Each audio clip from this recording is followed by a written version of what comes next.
Okay, good morning, everyone. Can you hear me now? Yes. Okay. Okay, let's start over with my greetings.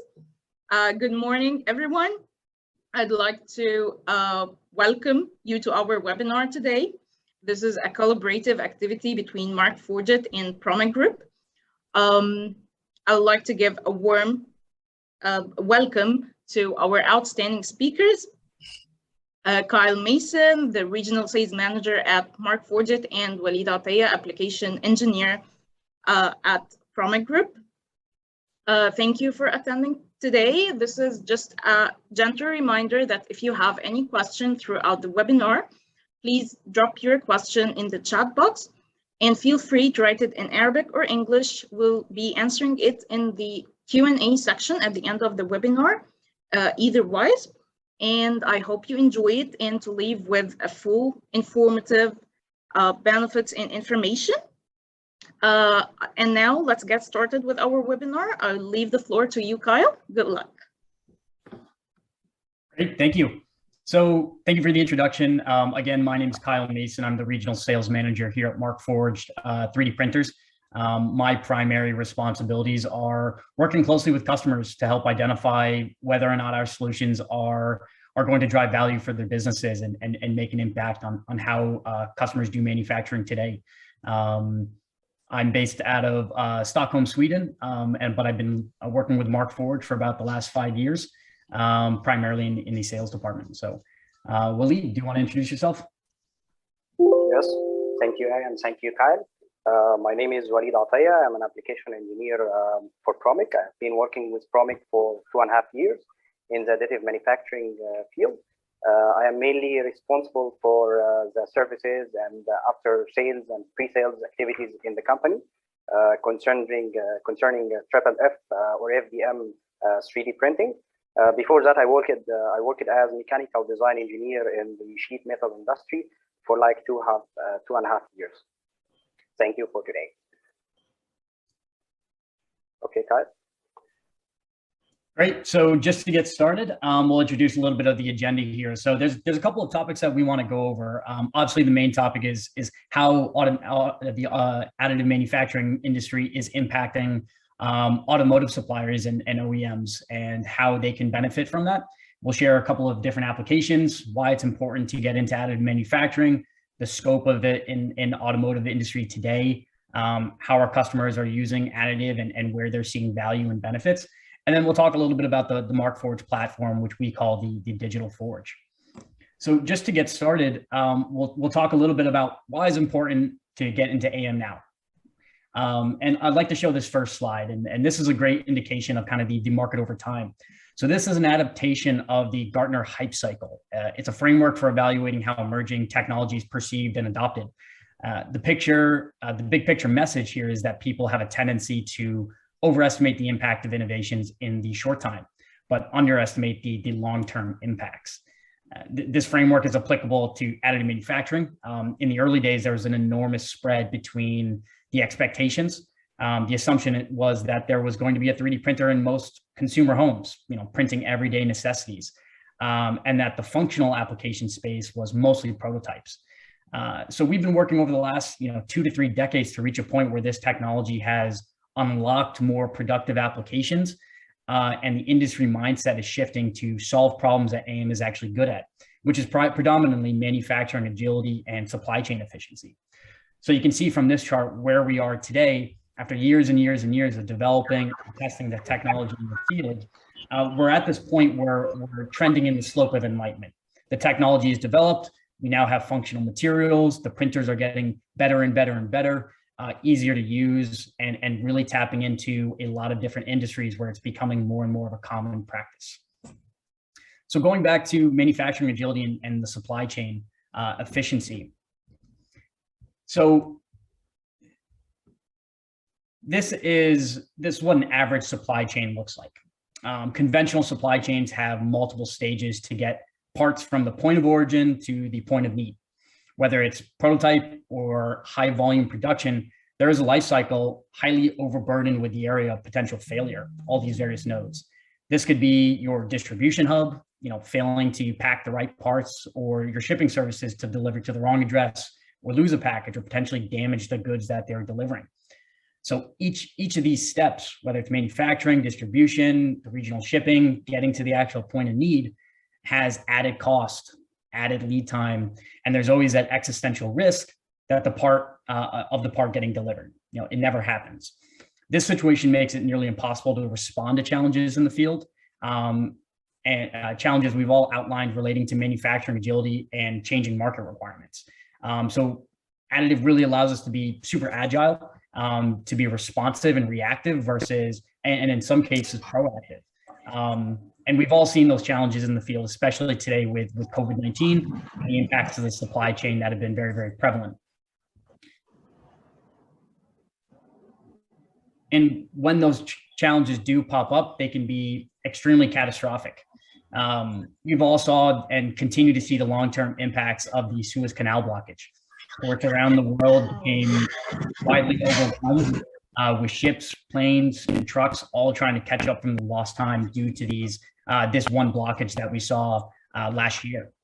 So where does additive manufacturing provide value in these certain situations? It allows us to build a supply chain that's resilient and independent. That means faster time to market, predictability of having parts in hand when you need them, and also a leg up on the competition who have yet to adopt to 3D printing. Additive manufacturing helps to increase profit and revenue. Less touches allows us to cut costs and remove additional overhead. So that allows us to minimize downtime due to failures at each node and remove the need for on-shelf inventory or mass ordering in order to prepare for potential failures. And then lastly, and optimize. Less nodes and less touch points gives us the opportunity to focus on improving efficiencies, which in turn means faster line changeover, greater yield, and reduced lead times for delivering products. Often, less is more. We hear that a lot in the industry, and if you're doing less and you have less touch points, we're going to be more successful, so we can focus on what's really important, which is delivering the parts to the end customers. So I'll switch it over to Walid, and he's going to give us a little bit of a scope of additive manufacturing today and the potential there. Walid. Thank you, Kyle. Okay. This is what an average automotive manufacturing line looks like. Every station has a task, and every task requires a specific tool or a part to complete its job effectively and efficiently. If we were to walk down a line like this, you would probably be able to identify hundreds, if not thousands, of parts that could be printed and optimized to further improve efficiencies. OEMs are producing cars in a matter of minutes every day. Therefore, every second removed from the total time increases throughput and productivity. So with additive manufacturing, you have the flexibility and reliability to continually improve this line, whether it is through lightweighting of tools or allow automation arms to move faster, or limiting downtime by replacing parts quickly by printing them at the point of need. Let's take a look at a few more opportunities for printing.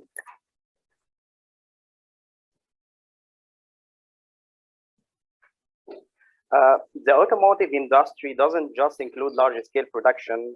It boils down into tier 1, tier 3, tier 2 suppliers, high-performance racing teams, aftermarket parts, and much more. There is a massive potential in the industry for tools, jigs, and fixtures for part manufacturing, and assembly as well. And today, we are even starting to bridge the gap between prototypes and in-use parts in the vehicle. Like Markforged today is working with prominent OEMs that have validated and placed 3D print parts in their customer vehicles. For example, we have here a steel texture for bending or brazing that can be used also for welding applications. You can have like high strength composite work holding tools if you want to make a certain machining or a welding operation. Not only just steel or tool fixtures, but also you can have composite high performance carbon fiber racing components for and can use its lightweight and high strength in the applications as well. You can also passing by custom parts you can make with additive manufacturing, from steering wheels and control grips. As it is important to have huge potential for what you can print, it is also important to make sure you can capture value and develop a business case for doing so. Here are a couple of examples of where companies are finding value. As you can see, we have customers designing and implementing customized tooling, hybrid components, and even end-use metal parts into their manufacturing workflow. So we have three main parts here, our three main categories: customized parts and complex composite parts, hybrid designs, and metal end-use parts we can go through. With conventional methods, we often use have more lead time in weeks, if not months, to manufacture these parts, and its costs or their costs are much higher than the conventional, than the additive manufacturing techniques offered. These real-life parts have been able to cut costs and lead times drastically to help get a return of their investment. As well as it helped free up time and capital to improve efficiencies and take on more projects, iterate more times, so that we can increase performance. For example, this gripping fingers for manufacturing robot, with the conventional methods, it took like 10 weeks to be manufactured and costed around $400, but with the addition of Markforged solutions of additive manufacturing, we cut that time down to 2 days, and the cost decreased into $10. Another example is this holding tool that used in assembly and welding operations. These tools conventionally are produced in 4 weeks, because sometimes you don't only produce these parts in-house, but sending them outside, and it took much time in the setup, much time to produce these parts. And you don't usually want to produce these parts in metal only, but sometimes you can use the addition of hybrid design, so that you can produce part of it in onyx and part of it in metal, and that cut down the cost greatly from $240 to $2,400 to $130. That is a couple of examples. Let's take a look at a few more detailed applications and their stories. The first case we have is RBG Industries. RBG Industries is a full service manufacturer working with automotive, aerospace, and oil industry. They offer EDM, CNC machining, water jet cutting, and additive manufacturing services. They had a challenge, as Robert, the CEO of the company, said. They always look forward to upgrade their manufacturing solutions, and when they found the Metal X system and compared it to powder bed metal printing, he understood immediately the differences in terms of safety and cost. You can see that the powder bed solution, metal printing specifically,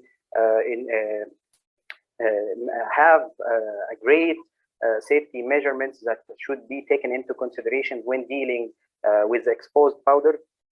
Unlike Markforged, it is safe and easy use when you come to metal print a part. The other thing we have here is the cost. In terms of cost, you have a great difference between Markforged Metal X solution and most of the metal powder bed solutions, so that you can take into consideration the capital investment you have when you are going to metal print some parts. We have RBG Industries had one of their clients, which is D&D. They are specialized in automobile restoration. They had 1930s classic cars that they need to fully restore.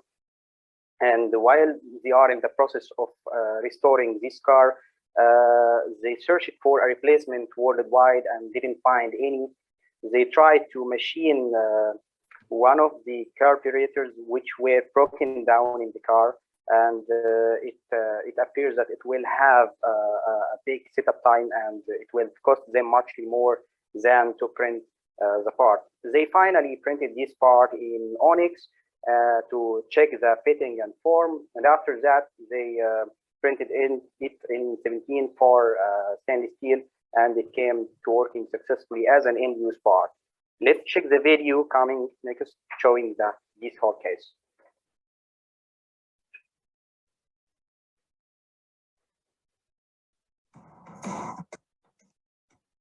My name is Bob Ginsberg, and I'm the president and founder of RPG Industries. We are a job shop specializing in precision manufactured components. At RPG, we've always tried to be on the leading edge of technology. It started with wire EDM, and we added our first abrasive water jet machine in the late 1990s. We were one of the first shops in the area to have abrasive water jet. We've always tried to lead the market rather than lag behind. And we felt that additive was our next step. When we were introduced to the Metal X, we were blown away. We saw the possibilities. We can cut delivery times down considerably. We were able to print overnight, lights out, without any human intervention other than getting the printer started. We greatly save time, and time is money. We have a customer, D&D Automobile Restoration. They had a part from a classic car that they're restoring that is no longer available. The part they're making for us now is for a Solex carburetor. It's a part that we cannot find anywhere in the world at the present time. This is a one-of-a-kind part, the perfect use for the Metal X. We were desperate, and they approached us about this new technology that they had just acquired. They were excited. They were getting very frustrated. We took the part from them, we scanned it, we created a model. RPG printed a part in onyx for us as a trial run. We fit that to the carburetor, and it fits perfectly. They were able to tap the holes in the onyx, test fit it, make sure that everything would work, and then we went ahead and committed to printing it on the Metal X. If you were to try to machine this part from scratch, it would be cost prohibitive. It enables us to put this car back the way it was originally delivered, which we were unable to do at this point because we didn't have that part. Now we're going to be able to create that part and make this car whole. It's wonderful. Composite and metal printing are really going to be the future in our industry, and we want to be the early adopters and the experts in that area before it becomes mainstream.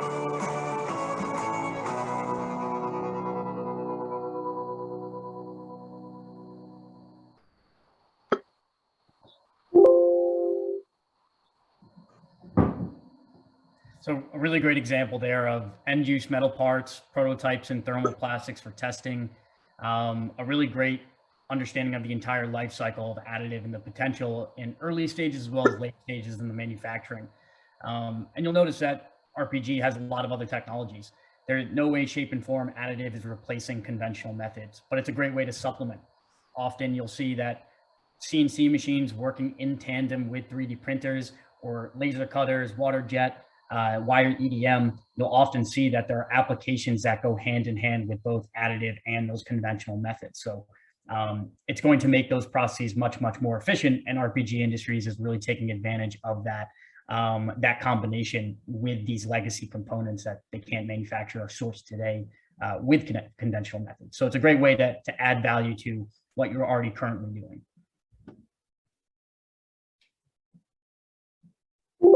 Okay, thank you, Kyle. The second thing we have here is Daico. Daico is a global leader in research, design, manufacturing, and aftermarket services for essential drive engines, and a leading solution provider for electric vehicles with over more than 100 years of experience. One component of their offering is aftermarket vehicle drive systems that require complex under-the-hood assemblies. These assemblies are configured using a complex series of tools and jets that are fully bespoke, and these assemblies are changing a lot according to the products. So we are talking here about producing low volume, high mix parts. which is something critical in the manufacturing process. And here comes the solution actually. When we are talking about flexible solutions, the additive manufacturing appears on the list, on the top of the list. They needed flexible manufacturing solution to produce these parts efficiently with low lead times and low cost. They just put the digital file into the slicing software, which is Eiger, and the 3D printer makes the rest. They usually use Onyx, and which is a composite itself. Onyx is nylon paste mixed with chopped carbon fiber, and actually gives an exceptional strength and smooth surface finish at the same time. And this is something rare in the FDM or triple F 3D printing. 3D printing unlocked the potential of Dayco's engineer. It allowed them to create complex routing designs freely. Now they can create whatever they want and print it on the point of need. It allowed them actually to save money per gauges, like $10,000 per gauge, simply, and this led to great cost reduction in the operation. Another thing is gauges are widely expensive to fabricate. So,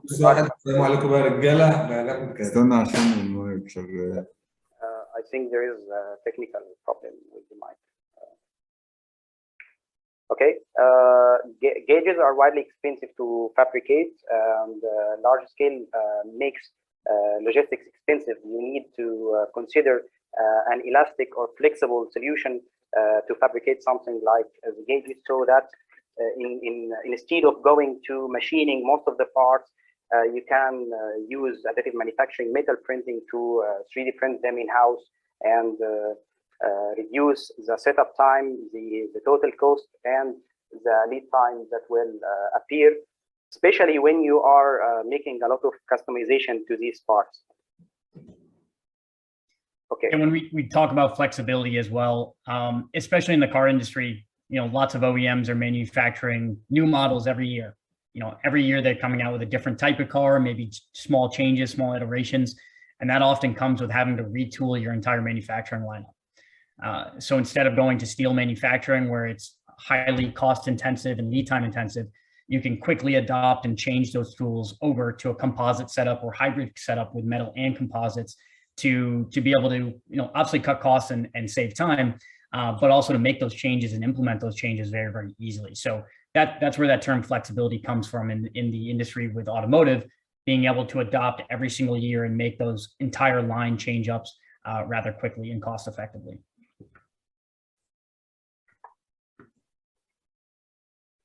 Another great example here we have is Dana Corp.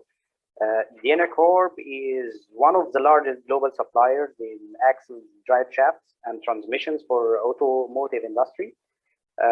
They had a global initiative to adopt and implement additive manufacturing solutions for over the last 3 to 5 years. We are a fortune of 500 global leaders with 36,000 employees, 150 facilities globally. Their main objective is to implement Industry 4, connecting people and equipment to the digital world. They identified additive manufacturing as a core piece of their digital transformation as a company. They had a challenge. They have been prototyping and using additive solutions for decades, but the main problem was switching from non-functional components to functional ones. They needed to check the fit, form, and make functional check tools to shop floor and vehicle part manufacturing. Their biggest concern was investing in equipment that would shortly become obsolete due to limitation at that time. They held off entering the market in the early 2010. They were following trends and looking to identify not just a company, but a partner to work and grow with over time. One of their considerations is the cost of capital and the equipment uptime, the ability to deliver parts, functional material availability, and safety of printers were all their factors, major factors of their evaluation. So that here comes the solution when we are talking about safety operations and special functional material and cost of capital, then we are this where actually Markforged where you can find its solution, its better solution of additive manufacturing. Dana also had the challenges in they faced was they wanted to change the mindset of the company and their employees. The company has been using many methods of and processes for decades. So when they were looking for a partner to work and grow with, Markforged was a prime candidate for this partnership due to simplified workflow centralized around their software Eiger, which is ease of use, and their solutions actually provide high strength material, and their capital cost is somehow moderate in the levels of capital cost compared to metal solution, other metal solution, powder bed, and so on. It will be much more expensive than the metal X solution. Dana solved this mindset issue by identifying a cross-functional group of employees that included human resources, manufacturing, purchasing, engineers, and operators. Around 35 to 40 people. They put them into teams and assigned the project to each team. Each time focused on their prototypes, tooling or fixtures, or end-use products. They had a goal of trying to make parts with additive manufacturing and then bring back the value statement from those projects. They found the following items were critical somehow. They need readily available education in the hands of the user to take away the fear of new process or new technologies. They needed to experience the potential value themselves.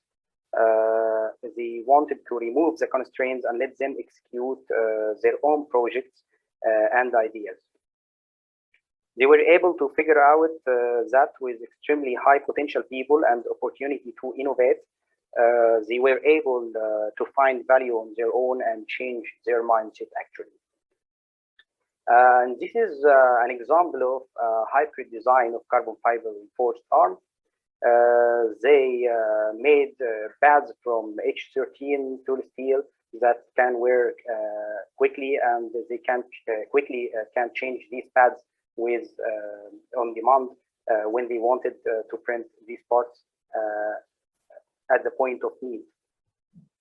So if we are talking about Dana Corp, they gained a lot of values over time. They could reduce around $4,000 per grabber assembly, and they reduced the time needed to produce their products into market. And this has actually improved the performance there at the company. This has allowed Dana to adapt additive manufacturing and scale it across their organization quickly. And just to go back quickly to the main point of education, Dana Corp was a predominant factor in determining how Markforged delivered education to our customers. We actually built an entire educational program that's now online for Dana Corp that we have now scaled globally to all of our customers. That was super important for making sure that they were successful immediately as soon as they got the technology in-house. And you can see from this part here, this is the original component that they were working with. It's a little bit more of a modular design. It had about 4 different parts that they had to manufacture out of steel and various materials. And through that education, that online exposure, they were able to learn how to design effectively for additive manufacturing, take advantages of the Markforged platform, specifically with continuous fiber reinforcement, which we'll talk about a little bit later, and build a part that was more cost effective and easily implemented compared to their traditional solution. So that's where this idea of the composite and metal hybrid component came into factor. And you can see that there are some variations in the design to make it more ergonomic, both for use as well as for the printing aspect, to make it an overall more optimized, better part.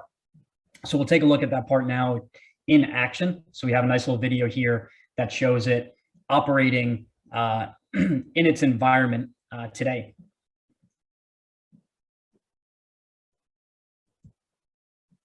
Now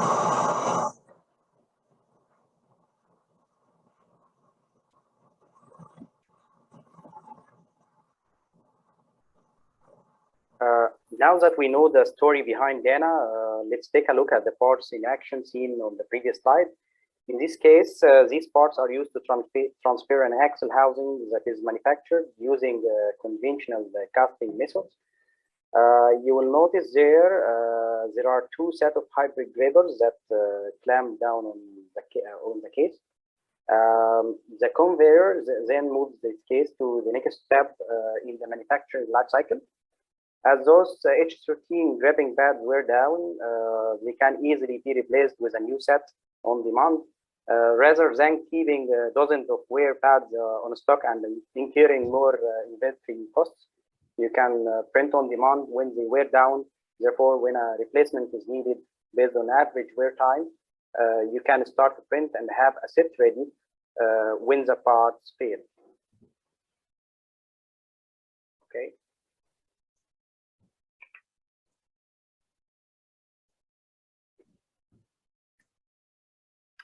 So what does Dana's additive landscape looks like today? They started with 4 printers, 2 X7 composite printers, and 2 Metal X systems. They now have 23 printers installed globally in the last 3 years only. They are producing parts on 4 continents across a number of facilities. And lastly, they have been able to increase productivity and reduce lead time by manufacturing key applications. They now are more faster to market 10 times than conventional methods they used before. And this is all streamlined through an online digital inventory system. That means Dana can prototype and test parts in the United States, validate for the production line as well, and deploy those parts files to India for manufacturing implementation at the click of a button through Eiger software, because Eiger is cloud-based software that can handle clusters of groups for multiple users around the world. And you can get the benefit of the cloud solution by developing something in the United States, for example, a part, and make it manufactured in India as an example. Kyle will now talk more about what Eiger is and the Digital Forge solution. And just before we jump into the Digital Forge, with Dana, one of their primary, obviously we talked about education being a huge part of their evaluation criteria for partnering with Markforged. The other aspect was really looking at a software. They wanted something that was highly scalable across multiple networks and something that was easy to use and easy to implement within their workforce. So having that cloud connectivity, and we'll talk about Eiger in a second, was really, really important for them. And we'll describe the reasons why that was such a prominent reason for them making that investment in Markforged versus potentially other solutions out in the market. So the Digital Forge. So what is the Digital Forge? The Digital Forge is a term kind of used to describe a full end-to-end solution that is scalable and constantly improving. We develop robust hardware that's built to last and improve with time. Markforged manufactures purpose-built materials that are designed to work specifically with our printers, so that way we can guarantee a high success rate.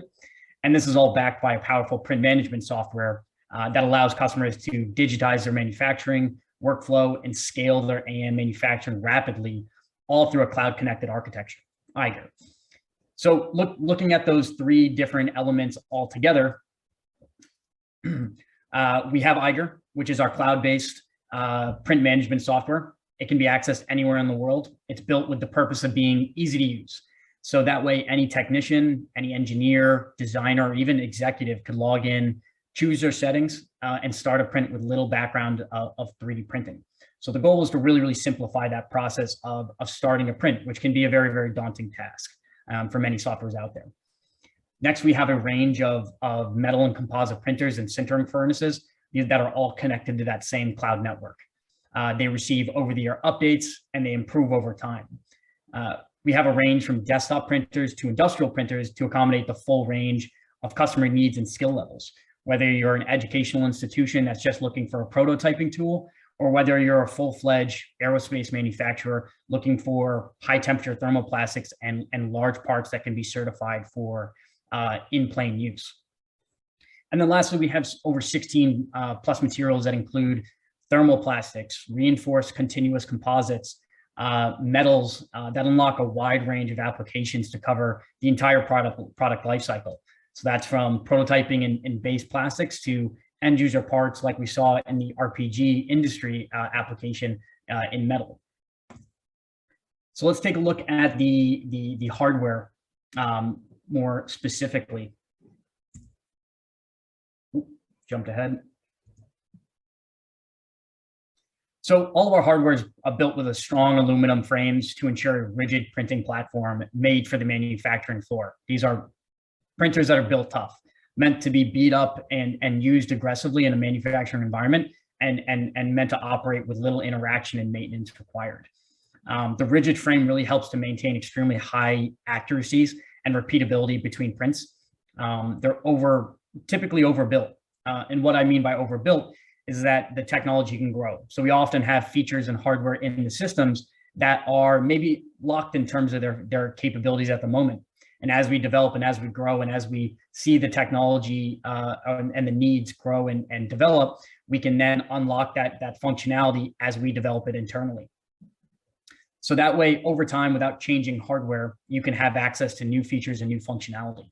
For example, the X7, which is this printer right here, this is our flagship composite printer, one of the most common printers that we have in our market today that is used by some of the largest companies, blue chip companies in the world as their core source of manufacturing for tooling and fixturing. That printer was built with a very, very high precision, high accuracy laser micrometer that was predominantly used for just calibration, simple bed leveling, making sure that your bed was accurate to within a single micron.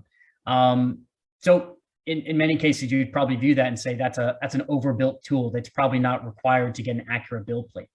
But we had that laser micrometer in there, and the objective was to build value into that laser micrometer. So today, we now use that laser micrometer for inspection.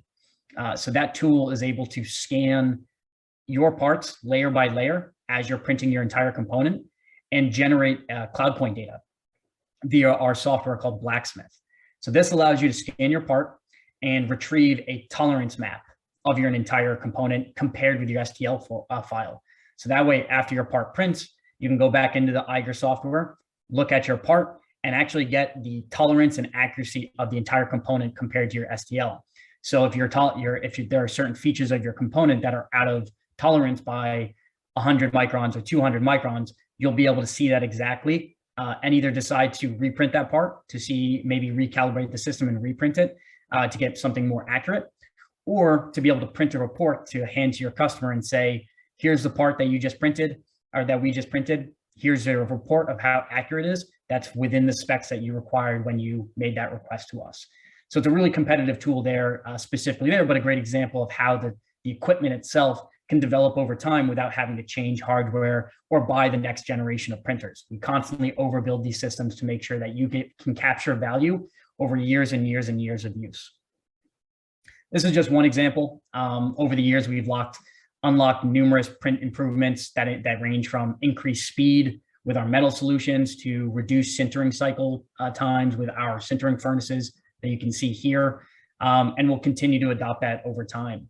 In short, we like to kind of steal the Tesla model. With Tesla's cars, they're all cloud connected. They all get updates constantly. So what we like to say is the day you buy your printer is the worst it'll ever be. It'll just continue to grow and develop and get better over time. Secondly, we have our materials.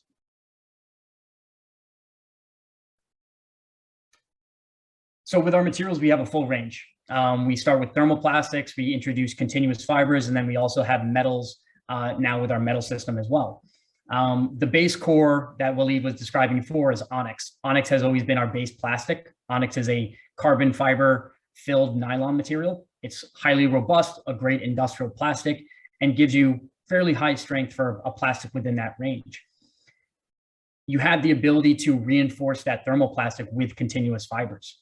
So in addition to printing with the plastic, you can inlay a continuous fiber into your component to increase that strength dramatically. Those various continuous fibers are carbon fiber, Kevlar, high strength, high temperature fiberglass, as well as a generic fiberglass. So depending on the strength requirements of that application, you might need one material over another. For example, carbon fiber is going to give you the highest strength to weight ratio. While on the other hand, Kevlar is great for compliance. If you have a tool that's going to take a beating, have a lot of impact, it's a great compliant tool that can deflect and deform while still maintaining its geometry and its shape. While on the other end of the spectrum, fiberglass is maybe a lower cost continuous fiber material. So if you want to try to optimize cost, that might be a great fiber to use. And over time, we've expanded that thermoplastic range. We've introduced Onyx FR, that's flame retardant. That's what the FR stands for, meaning that we can certify that material for various applications where safety and flame retardance is extremely important. The aerospace industry, as well as many manufacturing industries, have a lot of strict safety requirements. Therefore, if the material can extinguish a flame, it allows us to be able to certify those parts for use in that environment. Same with Onyx ESD. This is a ESD dissipating material, so it is safe for electronics use. So that way, if you are assembling electronics, which could be for a car, if you're putting chips in a car and you need to assemble those, if you're the chip manufacturer, this is a really critical material to make sure that you're not causing damage to your chips by building static electricity that could then burn the chips out. So that's a really important material for the electronics industry. And then we've recently expanded our product range to accommodate more prototyping level materials. So you have your high performance thermoplastics and continuous fibers. Obviously, they come at a little bit of a higher cost. So in order to prototype and to iterate multiple times before you get a final design, we've introduced precise PLA. So this is that blue material here. So that was actually launched that we just made the other day. That comes in 8 different materials: blue, red, green, yellow, orange, white, black, and gray. And that's going to be a great option for high vis materials for a manufacturing environment, and also just iterating quickly for prototypes to give you fit, form, and function, or maybe present in a boardroom to potential investors or management. And then we have our metals. We have a wide range of metals: stainless steels, tool steels, Inconels, copper. And this range is really determined on what our customers need. We've gotten a lot of feedback, and these what we have identified as very important materials. And we've identified these ones also as difficult to machine. For example, copper is a very, very soft metal and often is very, very harsh on CNC equipment. It gungs it up and makes it difficult to operate effectively. So it's a great material to print, so that way you can save bandwidth and alleviate stress on your CNC equipment and just print those parts that are more difficult.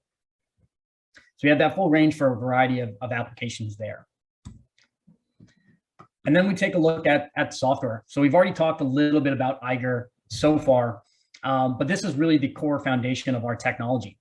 Eiger is your print management software. It's a centralized hub for all your printing efforts. This is your digital inventory. You can store all your parts, your builds, your projects in Eiger. So that way your entire organization can access, collaborate, and print at the click of a button. Eiger is built to be easy to use. So we limit a lot of the user experience to predominantly drop-downs. That way you can quickly choose a drop-down, click your settings, and start a print within minutes. The common slicer often has hundreds, if not thousands, of options and customizations that can be very, very overwhelming and confusing. So we wanted to simplify and have this be more plug and play. The solution is, so that way you have a solution that's reliable and prints the part right the first time, rather than having to iterate multiple times because you have to fine tune extrusion rates or change nozzle temperatures.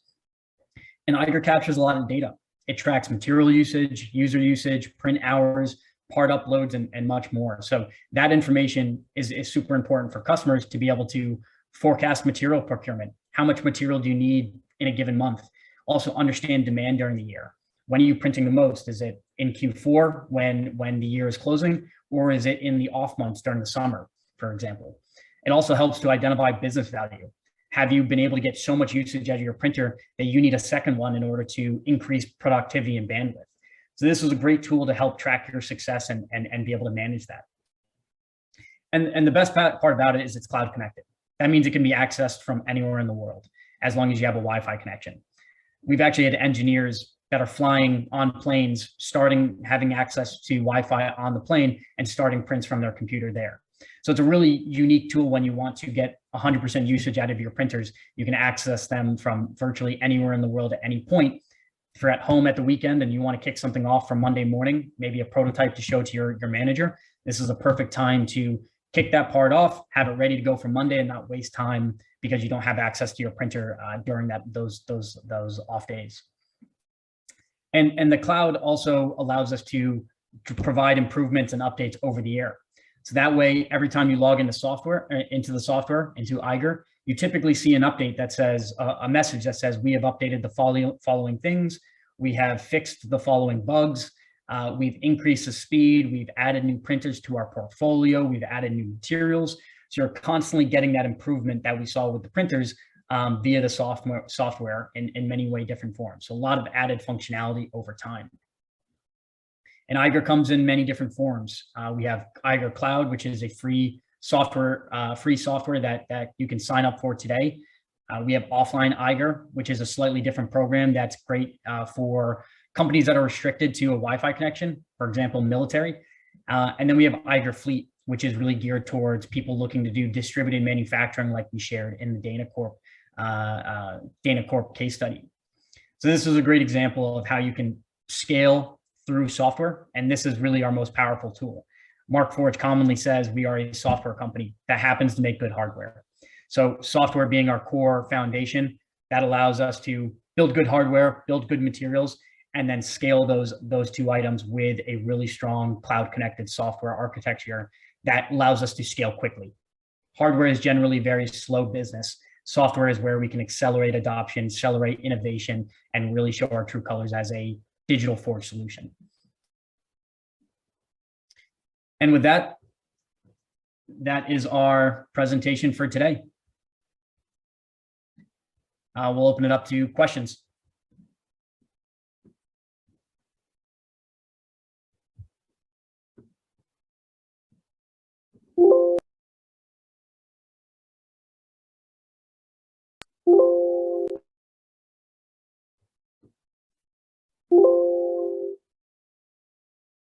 لو في حد عنده أي سؤال بس ممكن عادي يعني feel free in Arabic or English.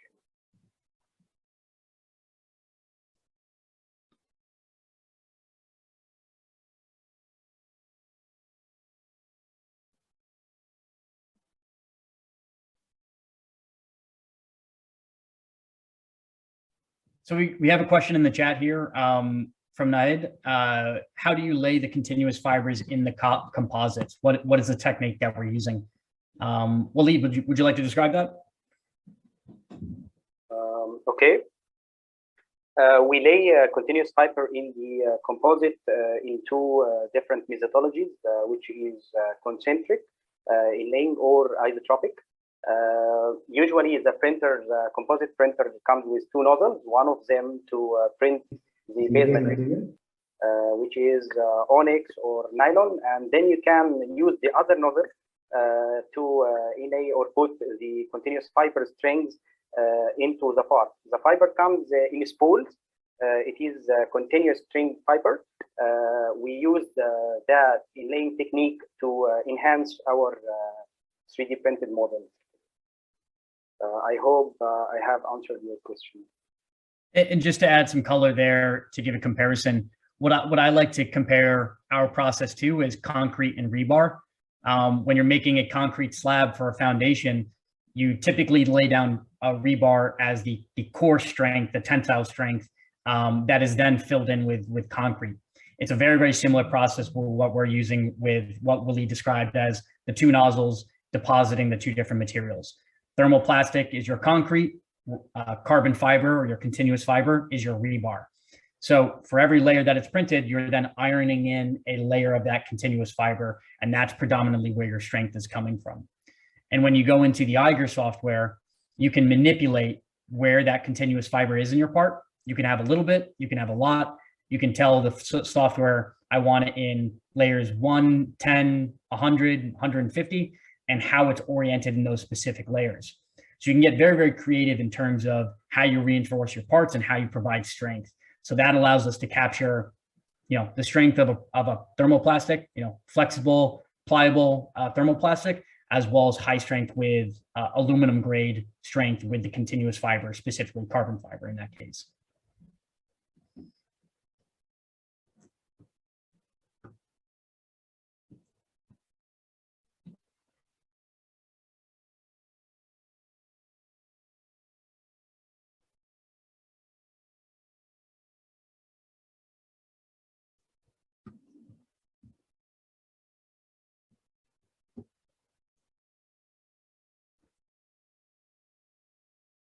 Any other questions that we can address today? Feel free to speak out loud if you would like to take it off mute and just ask a question directly.